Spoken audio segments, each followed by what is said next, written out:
ഒരിക്കൽ കൂടെ ഞാനിത് പറയാം. ദൈവത്തിന്റെ പ്രമാണം അനുസരിച്ച്, ദൈവത്തിന്റെ കൽപ്പനകൾ അനുസരിച്ച്, ദൈവത്തിന്റെ ഹിതമനുസരിച്ച് ഒരു മനുഷ്യൻ ജീവിക്കാൻ ആരംഭിക്കുമ്പോൾ അവന്റെ ആത്മീക ഭൗതിക തലങ്ങളെ ദൈവം അതുപോലെ അനുഗ്രഹിക്കാനും ഇടയായി തീരും. ഹല്ലേലൂയ.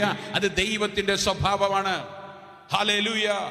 അവൻ ദൈവത്തിന്റെ ഒരു പ്രത്യേകതയാണ്. തൻ്റെ കൽപ്പനകളെ അനുസരിക്കുന്ന മനുഷ്യനെ കർത്താവ് അനുഗ്രഹിക്കുക എന്ന് പറയുന്നത് ദൈവത്തിന്റെ ഒരു സ്വഭാവമാണ്. ഇതിനകത്ത് ദൈവത്തിന്റെ പ്രമാണത്തിന് മുമ്പിൽ ഇരിക്കുന്ന പ്രിയപ്പെട്ടവരെ, അങ്ങനെയുള്ളവരോട് ഇന്ന് പകൽ ഞാൻ നിന്നോട് പറയട്ടെ, ഇന്ന് നിന്റെ കാര്യം അല്പമായി തോന്നും. ഹല്ലേലൂയ. ഇന്ന് നിന്റെ ജീവിതം അല്പമായിരിക്കും. പക്ഷേ എന്നും അങ്ങനെ ആയിരിക്കുകയില്ല. നിന്റെ സ്ഥിതികളെ മാറ്റിമറിക്കുന്ന ഒരു ദൈവമുണ്ട്. ഹല്ലേലൂയ. ഇന്നത്തെ അവസ്ഥയായിരിക്കുകയില്ല. നീ ദൈവത്തിന്റെ പ്രമാണത്തെ യഥാർത്ഥത്തിൽ അക്ഷരം പ്രതി ന്യായം നമ്മെ തിരുവെഴുത്തുകൾക്കകത്ത് അതുപോലെ ദൈവത്തെ രുചിച്ചറിഞ്ഞ് ജീവിക്കുന്നവനാണെങ്കിൽ 100% എഴുതി പറ്റോ.